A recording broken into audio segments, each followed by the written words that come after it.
And you had self-published a book about 1993 or so about espresso. Yes, espresso served here. I have a copy sitting right here because Oh, perfect.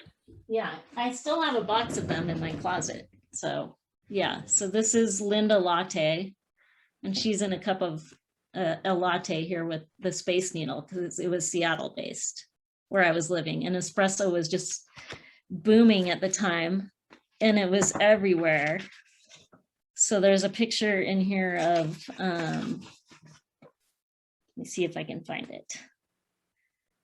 There is a picture of, oh, I'm not going to find it. It's pretty funny. They had I had a picture of like a lineup of stores, including like a dentist and a chiropractor, and they all were selling espresso. So, but one of my favorites is oh, I think this is missing some pages. Maybe that's why I'm not finding anyone.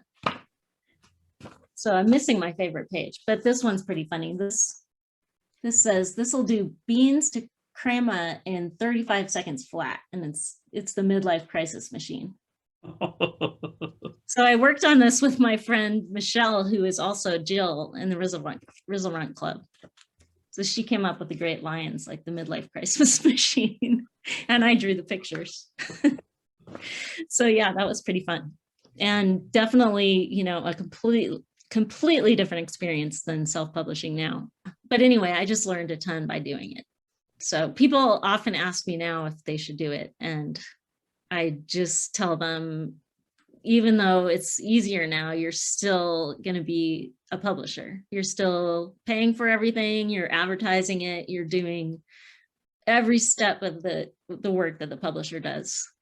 And I decided after I've self-published that book that I wasn't going to do that again. And so it took me another 10 years, I guess, before my next book came out, because I knew I wanted to have a publisher. So Well, the publisher part wasn't fun, but the creating the book, did you realize, oh yes, this is everything I've ever wanted to do right here? well, it was kind of a long process because I took a children's book class, and then I met a bunch of people who were doing children's books because of my friend at Microsoft, Kevin Atterbury. He's a published author and illustrator. And but he wasn't at the time, he was aiming toward that. So he knew all these people and he'd taken classes. So he led me down that path. And that's when I decided what I wanted to do. But then it took me a long time to actually focus enough to, like, at first I just happen to have all this stuff sitting around. I was doing these guys. This is a new drawing of a dandelion person, but I had all these dandelion people that I was doing them all with little poems and stuff. But it was at the end of my children's book class, they said that I had a lot of potential, but I needed focus, which is kind of the story of my life. But yeah, so what finally focused me was having a child and reading. My was really like, you know, like between, I can't remember, but he started speaking pretty young. So all those toddler thoughts were available to me.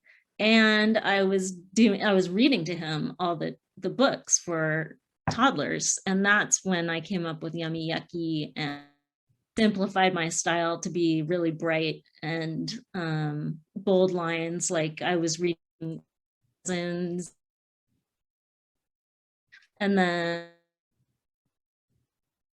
Peak Laden, she has this really beautiful texture in her books, and influence kind of. And then the talk speaking brought my language became much simpler. And so that's what finally got me published, was when I was able to focus. Okay, so what's that look like when you're focused? How do you approach your work that's different than what you've been doing before?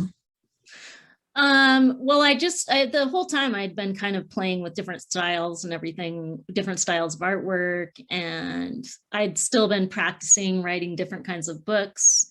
I wrote like this long rhyming book that, well, actually, it wasn't that long. It fit into 32 pages like a picture book because it was after I'd taken the class. And I sent it to New York and I heard back from people there that they liked it, but it needed it needed a story. It didn't have a story, which of course I didn't accept at the time. I was kind of like, what do you mean it doesn't have a story? But it didn't.